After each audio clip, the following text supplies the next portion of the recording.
Welcome to another quiet journey through history. Here, we don't rush, we don't shout. We simply drift gently into stories long forgotten. This is boring history for sleep, where the past speaks in whispers and every detail is told slow, steady, and soft enough to fall asleep to. Tonight's story is not easy, but it is important. We'll be taking a calm, quiet look at what it was like to be on a slave ship crossing the Atlantic. Not through loud words or dramatic scenes, but through soft storytelling, slow breath, and the careful rhythm of truth. As the waves rise and fall, you'll hear the gentle sounds of the sea, the creak of old wood, and the stillness of lives caught between two shores. So, if you're ready to drift into the quiet corners of history, take a deep breath and let the past unfold slowly with care. And if you'd like to join us on more slow walks through forgotten places, gently tap that subscribe button. No rush, no pressure. We'll still be here calm and quiet when you return. Now, let's step aboard and see what the sea remembers. The day starts quiet. A soft breeze moves through the tall trees. Palm leaves sway, casting shadows on the sandy ground. In the distance, the ocean whispers as gentle waves touch the shore. Birds call out high above, and somewhere nearby, a dog barks once, then falls silent. The air is warm, still. Near the water's edge, long canoes are pulled up on the beach. They sit waiting, their wood dark and smooth. A few fishermen walk by, nets slung over their backs.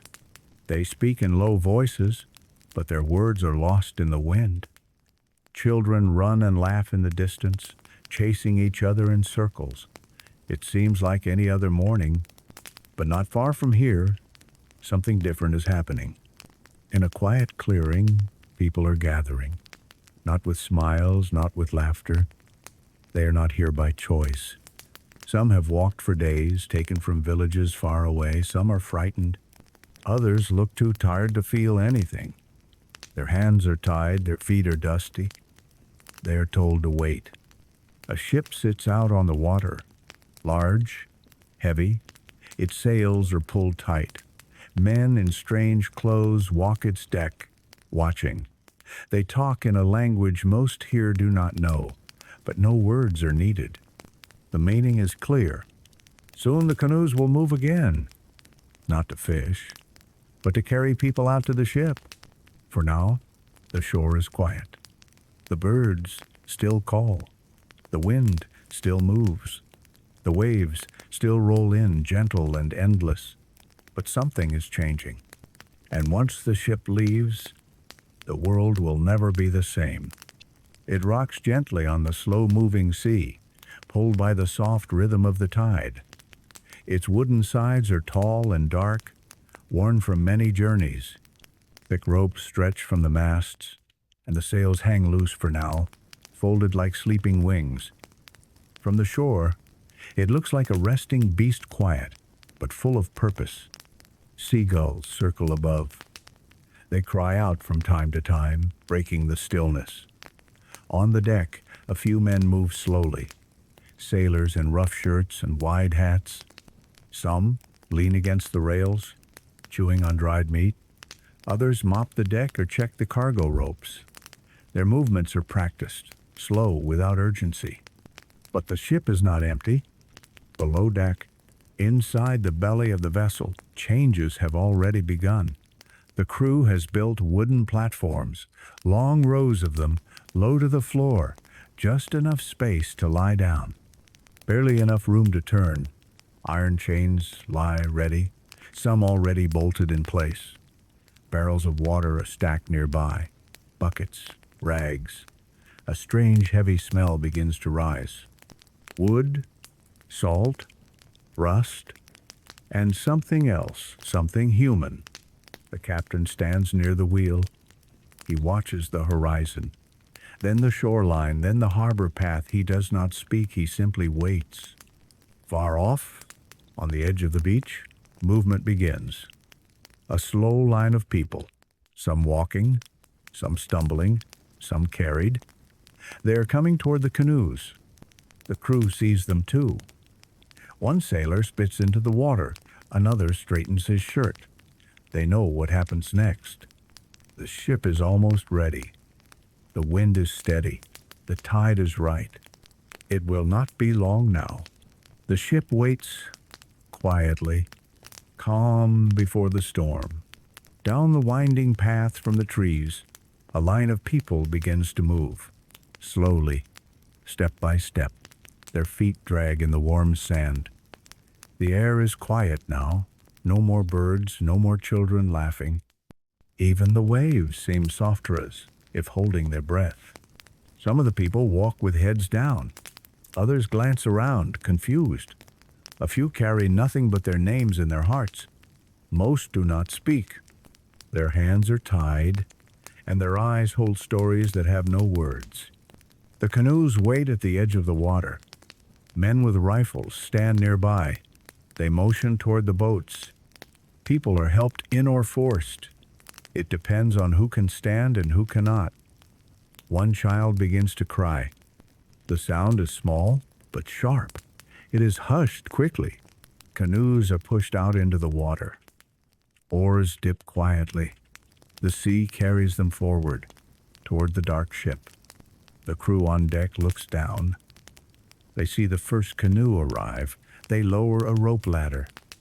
Then, one by one, the people are brought aboard. There are no greetings, no instructions, just hands pushing and pulling. Some stumble, some are kicked, some cry out, most say nothing. Their feet step onto the deck, hot under the morning sun. Then they are led to the lower hold, down steep wooden steps, into the dark. More canoes follow, more people come.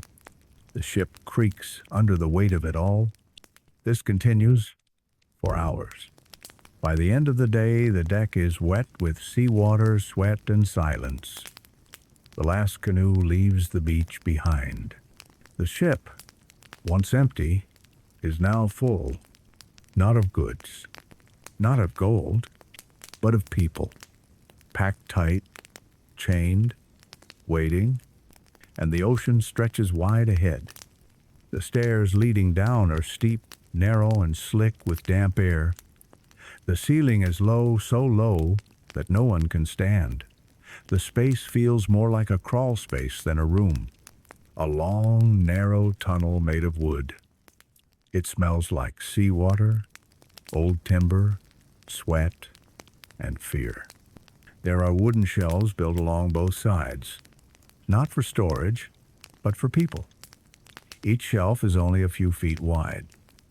Bodies lie side by side, shoulder to shoulder, no space between, no room to turn. Everyone breathes the same thick air. Some lie on their backs, others curl sideways. Chains rattle softly as people try to shift and make room. Ankles rub against iron. Wrists feel the cold bite of cuffs. The air is already heavy, hard to breathe. And the journey hasn't even begun. There is no window, no breeze. Only tiny holes in the ship's wooden walls let in the smallest cracks of light thin as thread. They make soft patterns on the floor, dancing as the ship rocks gently in the waves. A cough breaks the silence, then another. Someone whispers a prayer, their voice shaking. Somewhere, a child begins to cry, quietly at first, then louder. But there is nowhere to go. No place to hide. People lie in stillness, listening to the creak of the ship, the soft sound of feet above, the occasional thud of a heavy box being moved. Life above moves on. But here, in the hold, time has already begun to stretch. Hours feel long, minutes feel strange. Some close their eyes, others keep them wide open. In the dark, no one speaks much. They simply wait, because they know the ship will soon set sail. The day begins like the others, quiet, still, but something is different. Above deck, the crew moves with purpose. Sailors climb the masts, ropes are pulled, sails unfold and catch the morning breeze. There is a new sound now, the flap of canvas, the soft snap of wind. Below deck, the change is harder to see, but it can be felt. The floor moves slightly, then again. A long, slow lurch forward. The ship is moving. Some people lift their heads. Others feel it in their stomachs. The weight of the world shifts as the land begins to disappear. No one speaks. Those close to the slats in the wall might see the sun flicker in and out of view.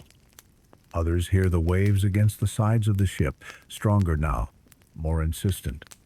The creaking wood begins to sing its slow, steady song. The ship leaves the coast behind. Africa fades into a soft, distant line. Trees become shapes, then shadows, then gone. The water is wide and endless, ahead blue stretching to the horizon. Above, sailors shout quietly to one another. The wheel turns. The sails billow.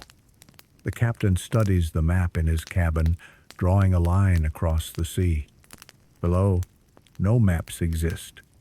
Only darkness, chains, and breath. A soft sob echoes in the dark. Someone whispers a name, perhaps a child's, a mother's, or a village far away. Someone else begins to hum, low and steady, a tune without words. The journey has begun. There is no turning back now. For the people lying still in the dark belly of the ship, the ocean feels vast and quiet. It moves beneath them, around them. It carries them forward into the unknown. And all they can do is wait. Time on the ship moves slowly. There are no clocks below deck, no sunrise to see, no stars to follow. Only the sway of the ship and the rhythm of the waves let people know another day has come. Each morning, footsteps echo above. Wooden boards creak under heavy boots. Ropes are pulled, sails adjusted. The crew works in silence or soft voices. They have done this many times before. The sea does not rush, and neither do they. Below deck, the people begin to learn the rhythm too. Twice a day, they are given food. A bucket is passed down. Inside might be beans or rice, barely warm. Everyone eats quickly, hunched over, still chained. No spoons, just hands. The water that follows tastes of iron and wood, but it is wet, and that is enough. Sometimes the hatch above opens, and sunlight pours in for a moment. The light is too bright at first. Eyes squint. Some are brought up to the deck for air, a few minutes only. Then back down. Always back down. Sickness begins to spread. The air below grows thick, hard to breathe. People cough. Skin breaks out in rashes. Some sleep all day. Others stare into the dark. There are quiet sounds, now murmured songs, soft weeping, whispered prayers in many different tongues. These voices rise and fall with the waves. The ship keeps moving forward day after day. The sea stretches out in every direction. No land, no escape. Above, the sky changes in light. Clouds, starlight, rain. Below, it stays the same. Still air, still bodies, still waiting. This is the new routine. No one knows how long it will last. No one knows when it will end. Not loud, not clanking like in the movies, but soft, constant. A small click when someone shifts. A faint rattle when legs are moved or wrists are turned. The sound is light, but it never stops. Each person below deck wears iron. Some are chained at the ankles, others at the wrists. Some are fastened in pairs. A few are linked to the floor with bolts that won't move. The metal is cold, but after days it warms to the skin. It becomes a second skin, unwanted, unasked for, but always there. The skin underneath grows raw. Blisters form. Rust seeps into cuts. People try not to move too much, but in such tight space, movement is constant. A nudge, a twist, a reach for food, a shift in sleep. And with every movement, the chains remind them, you are not free. And yet, there is silence, not because there is peace, but because there is nothing left to say. Some have tried screaming, others have cried until there were no more tears. Now most lie still. The silence wraps around them like a blanket, heavy and tight. There is no room for stories here, no room for laughter, not even anger sometimes, just breath, just waiting. Above, the ship creaks. Wind blows softly. Somewhere, a crewman whistles. A rope slaps against wood. The world keeps moving. Below, the sound is smaller, softer, like the quiet ticking of a clock that no longer keeps time. Click, click, click. The chains speak more than the people do. And even in sleep, they whisper. There is no bell, no voice calling out, just the sound of footsteps above. Then the soft groan of the hatch opening. Light pours down for a brief moment, and a bucket is lowered into the dark. The food is simple. A few scoops of beans, maybe rice, sometimes bits of yam or cornmeal. It is not hot. It has no spices. It is barely enough for one meal, but it must last until the next. The bucket is passed from hand to hand. People eat quickly, using fingers, licking what little sticks to the sides.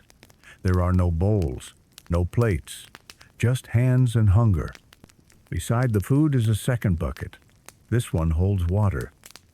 It smells like wood and metal. It is not cold, but it is wet. And for many, that is enough. They tilt their heads back. They drink in silence. They pass it on. Sometimes the food is spilled. Sometimes someone is too sick to eat. The others do not complain. They simply move on. The air grows thick after meals. Bellies full, bodies still, the scent of food mixes with the smell of sweat and sickness. Flies hover. Rats scurry in the corners, but no one reacts. It's all part of the day now. For many, this is the only moment of movement, the only time they use their hands, the only time they taste something that isn't salt or tears. And when the buckets are taken away, the space returns to silence. Stomachs grumble. Throats stay dry. Eyes close. There is no promise the next meal will come. But they hope, because hope, even the smallest kind, is easier to carry than hunger. It starts slowly. The wind grows cooler. The waves begin to rise. Seagulls disappear from the sky. The bright sun, always strong and sharp, slips behind a wall of clouds. Then the rain begins. It is soft at first, light drops that tap gently against the sails. Then harder, steady, soaking. The sea grows restless. Waves slap against the ship's sides. The wood groans as the vessel shifts with each motion. Sailors above run to tie down sails. Their boots pound the wet deck. Buckets are turned over. Ropes are pulled tight. They shout short words to each other, their voices swallowed by the wind. Below deck, the people feel the storm in their bones. Water trickles through cracks in the wood. It drips down the beams, landing on backs and faces. The floor becomes slick. People lie in the damp, their clothes clinging cold to their skin. The air grows heavier. There is less room to breathe. Some cough, some cry out. A few whisper to themselves words of comfort, prayers for safety, or simply memories of dry land. Yet even in the storm, the world below remains quiet.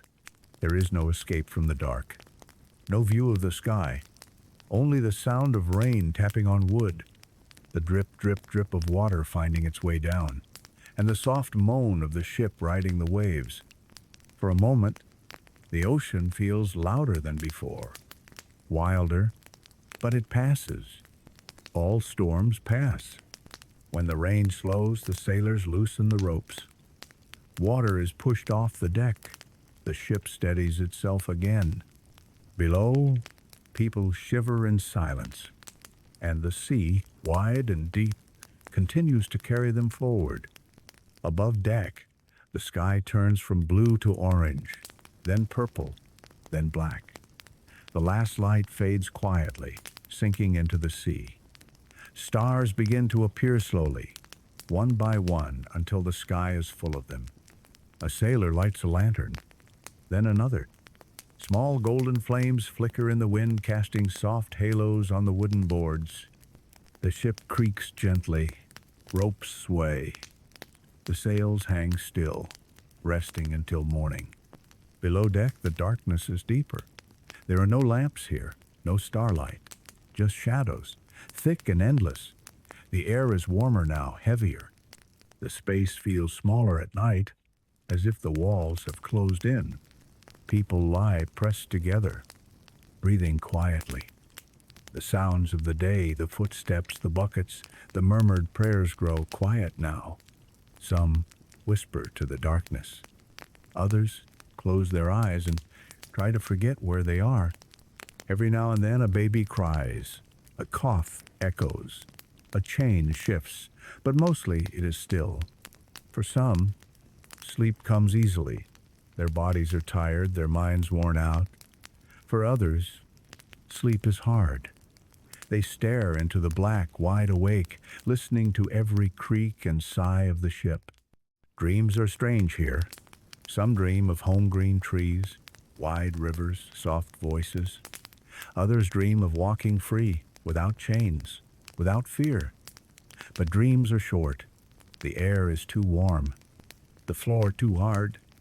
Above, a sailor hums a tune to himself. The notes drift down, carried on the quiet air. For a moment, they sound like a lullaby. Then the tune fades, and the ship rocks gently in the water. Night has fallen. The sea glows softly under the stars. And still, the ship moves forward. When the sky lightens, the sailors begin their quiet work. They tie ropes, clean the deck, and check the sails. The ocean stretches all around them, blue, endless, still, no land, no trees, no birds, just water, sky, and wind. Some of the crew climb high into the masts. They scan the horizon, searching, but they do not expect to see anything. Not yet. The journey is long. There are many more days to come. Below deck, time feels like it has stopped. The people lying in the dark cannot see the sky. They cannot see the horizon, but they can feel the ship move. Always forward, always west.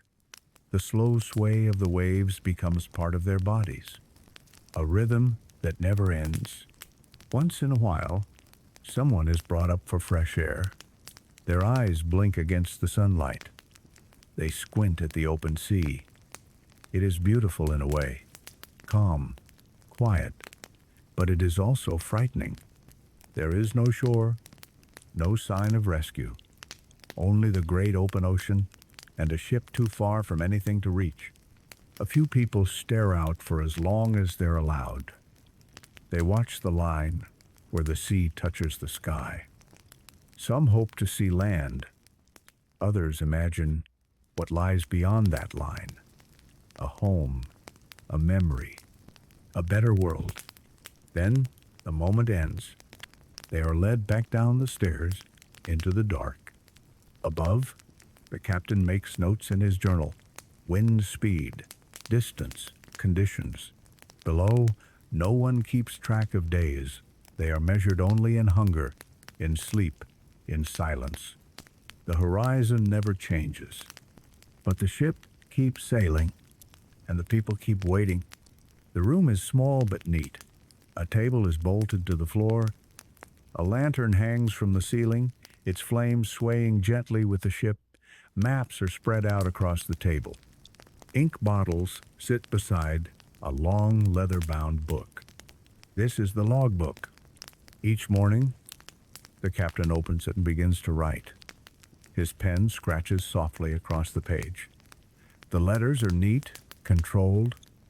He writes the date, the weather, the wind direction, the ship's speed, how far they've traveled. He also writes numbers, how many people are on board, how many meals are left, how many are sick, how many have died, but never names, only numbers. The captain does not say these words out loud. He simply writes, quietly, then closes the book, puts away the pen, and continues his day. Below deck, no one knows about the logbook. No one knows they are being counted, not as people, but as cargo, as weight, as something to be measured and moved. But still, they are written down, quietly, day after day. The logbook holds the story of the voyage, but not the whole story. It does not say who was afraid, who whispered songs in the dark, who prayed for the wind to stop, who remembered their mother's face each night. It holds no tears, no names, no voices, just numbers. The captain believes he is doing his duty, that he is keeping order. But the pages he fills are heavy, even if he does not feel their weight. The book will be closed again tonight. The pen will rest beside it. The sea will rock the ship gently, and far below, the people will sleep in silence, their stories untold. It rises slowly each morning, casting gold across the sails and water. The waves sparkle. The ship glows in warm light. But as the hours pass, the heat builds. The sun does not rest. It hangs high in the sky, pouring down like fire. The sailors feel it first. Their shirts stick to their backs. Their hands burn on ropes and rails. Sweat rolls down their faces. They squint into the brightness, wrapping cloth around their heads to block the rays. Some of the enslaved people are brought up to the deck for a short time. The crew says it is to give them air, to stretch their limbs. But it is also to keep them alive just enough. The light is blinding. Many squint or cover their eyes. Their skin, already dry from salt and wind, begins to burn. Shoulders crack, lips split. Some begin to peel red and raw. Salt from the ocean stings open wounds. Others sit quietly, heads bowed, faces turned from the sun. A few look out over the waves, letting the light touch their skin, as if trying to remember the warmth of home. But this sun does not comfort. It beats down without mercy. Time on deck is short. The sailors shout orders, chains are checked, buckets of water are thrown to rinse the boards. Then the people are led back below wet, sunburned and silent. Down in the dark, their skin cools. But the burns stay, the heat stays, the memory of the sun stays. And above, the bright sky stretches on blue and cloudless. The sun watches the ship with steady eyes. And the ship, like always, keeps moving forward. It starts with a silence, a stillness in the air. The sea becomes calm, almost too calm. The wind fades. Even the birds vanish. Then the clouds come, thick and dark. They roll in, fast turning the sky, from bright blue to heavy gray. A low rumble follows, far away at first, then closer. The sailors stop their work and look up. They know what's coming. The wind returns, but not gently. It howls, it pulls at the sails and snaps the ropes. Rain falls in wide, fast sheets, soaking every inch of the deck. The ship groans as it begins to rise and fall with the growing waves. The captain shouts orders. Sailors run, pulling sails down, tying ropes tighter. Water sloshes over the sides. Buckets are used to scoop it back out, but more comes with each crashing wave. Below deck, the people feel the storm without seeing it. The hold grows darker. The floor tilts suddenly, then lurches the other way. Bodies slide into one another. Some cry out. Others grip the wooden boards or each other.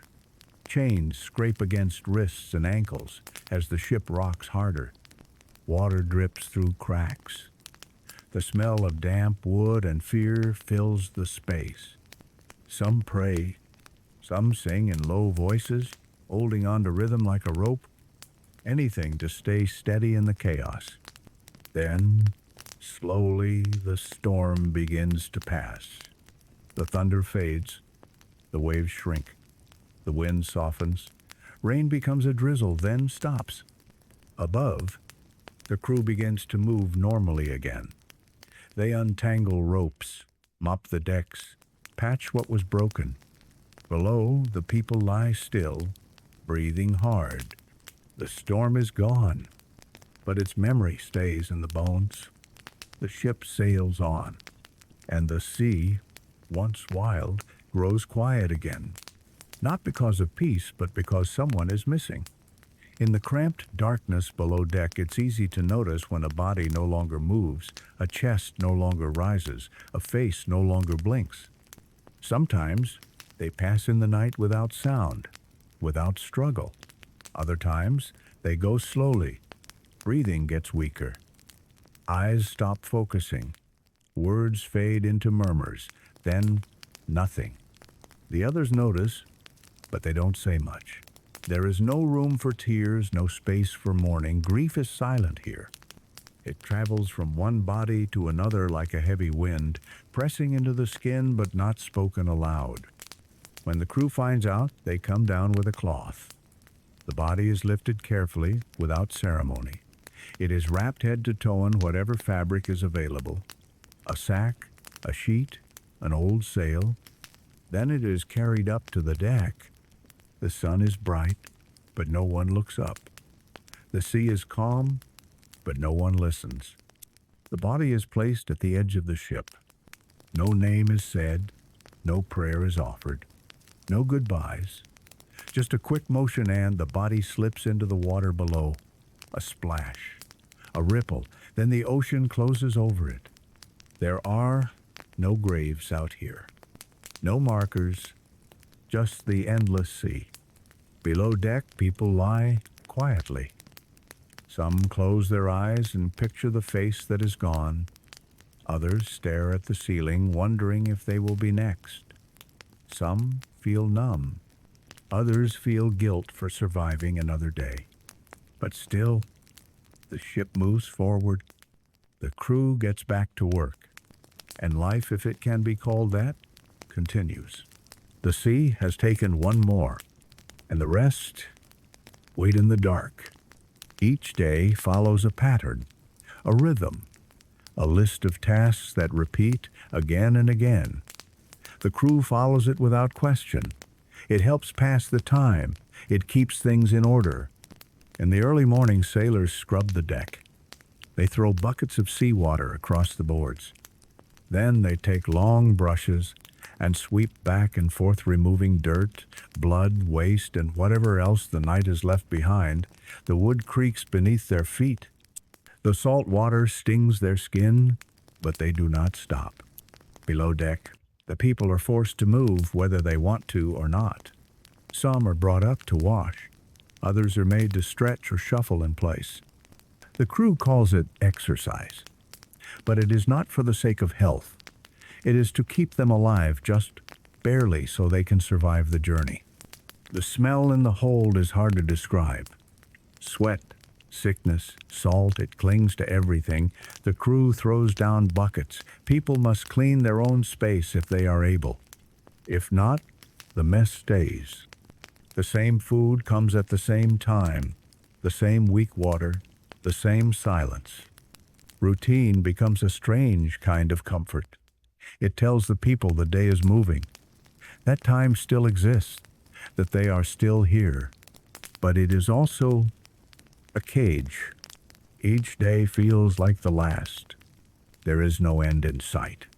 Only the repetition of steps, the brushing of floors, the passing of buckets, the clink of chains, the creak of wood. And through it all, the sea keeps rising and falling steady and slow. The ship sails on, and every moment feels like a copy of the one before. A sailor says, "Land is near." He doesn't shout it, he says it quietly, while tying a rope. Another sailor hears it and repeats it. Then another. The words travel slowly, like smoke. No one knows if it's true, but hope is hungry, and rumors feed it. Below deck, the people hear it too. Not from the crew, but in the way the air feels different. A faint smell, something earthy and strange, rides on the wind. Not salt, not fish, something else. Some lift their heads. Others sit up straighter. A few begin to hum softly, without words. No one says what they're thinking, because they've learned not to hope out loud. Still, they listen. They listen to the crew walking faster, to the sails being trimmed. They feel the ship turning slightly, shifting its path.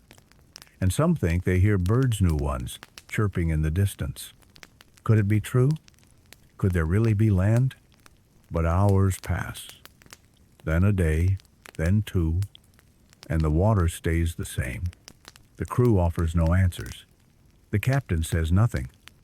The logbook fills with more lines. The people below are not told what's happening. The only truth is the movement of the ship and the ache of waiting. And yet the feeling doesn't go away. The smell remains. The air still feels different, a little cooler, a little softer. Even the sky looks wider. The people below start to count the waves, the coughs, the footsteps, anything to mark the time. They want to believe the end is near, but they've been disappointed before. So they say nothing. They just wait and hope that this time, maybe the whisper is true. A sailor shouts from the mast, pointing to the horizon. "Land," he says. This time, it's real. The sky is clear. The sea is calm. And there, just ahead, a strip of green breaks the line between water and sky. It starts small, faint, a shape in the distance. But as the ship moves closer, the shape grows into trees, hills, and pale buildings. The land is not loud, it doesn't cheer, it just waits. On the deck, the crew becomes busy. Ropes are pulled, sails lowered, the anchor is checked. The ship shifts direction, turning slowly toward the harbor. The air now carries the scent of earth, leaves, and smoke. For the first time in weeks, it smells like something solid, something alive. Below deck, the news spreads on its own. Not in words, but in the way the ship moves, in the way footsteps hurry, in the way chains are checked. The people feel it. Something is changing. Some are brought up to the deck. They blink into the light. Many cover their eyes. The sun is strong, but the view is stronger. They see land. Some stare without blinking. Others cry softly. A few whisper to themselves. Names, prayers, questions. No one knows what waits on shore, but they know this part is almost over. The island draws closer. Palm trees wave in the breeze. Small houses rise along the coastline. People stand on the docks, waiting. For the enslaved, this is not arrival. This is not rescue. This is the next place in the chain. The ship slows, the sails flap loose. The water below grows quiet, and the land green, strange and silent, waits for them. It groans as it settles into place, the anchor dropping with a heavy splash. Ropes are thrown and tied tightly to wooden posts. The journey across the sea is over, but another chapter is about to begin. The crew moves quickly now. They've done this before. They check the chains, open the hatches, call out names from list names the people do not know, names given to them in place of their own. Below deck, people are told to stand, even if they can barely move. Legs tremble, muscles ache. Some must be lifted. Others stumble up the stairs, blinking into the bright sun. The dock is crowded. Buyers wait on land. Officials with pens and papers stand nearby. A man holds a whip. Though he doesn't use it yet, he just lets it hang from his hand. One by one, the people are led off the ship. Feet touch dry land again, but there is no welcome, no comfort. Just noise, eyes watching, voices shouting in strange tongues. Some try to look brave. Others cannot lift their heads. A few fall to their knees, too weak to walk. There are no kind hands here. They are lined up, inspected, prodded, counted again. Their teeth are checked, their backs examined. Someone jots notes in a small book. It's not a name, it's a price. For the people who have survived the journey, this is not the end. It is only the middle. Behind them, the ship begins to empty. Buckets of water are poured across the deck, ropes coiled, the sails rest. The ship will stay in port for a few days, then it will return to sea, back across the ocean, to begin again. The people are gondoled off in chains, sold to places unknown. Their footsteps, once echoing on the wooden floor, are no longer heard. Their cries have faded. Their songs, soft as breath, now belong to the wind. Only the crew remains. The deck is a mess. Dirt, spilled food, blood, waste. The smell is sharp, heavy, it clings to everything. So they begin to clean. Buckets of seawater are hoisted and dumped again and again. Long-handled brushes scrape across the boards. Sailors bend low, working in silence, not because they are sad, not because they are sorry, but because it must be done. The ship must be made ready for the next journey. Below deck, the hold is scrubbed, too. Water sloshes down the wooden steps. Rags are dragged over the floors. Chains are wiped down. The stains remain, but the worst of the smell begins to fade. Rats scurry to new corners. Ropes are checked. Barrels are restocked. The captain writes more in his book. Another voyage finished. Another log complete. Outside, the island is quiet. Palm trees sway. The market stalls are empty. The people are gone into homes, into fields, into history. The ship rests. For a few days, it will stay at the dock. It will take on supplies, water, food, chains, maybe more men. And then it will leave again. The same sails will rise. The same wind will push it forward. The same path will be followed. Back across the sea, back to another quiet shore, back to begin the journey again. It is just a ship, made of wood and rope and sail, but it carries the weight of thousands. And now, clean and quiet, it waits.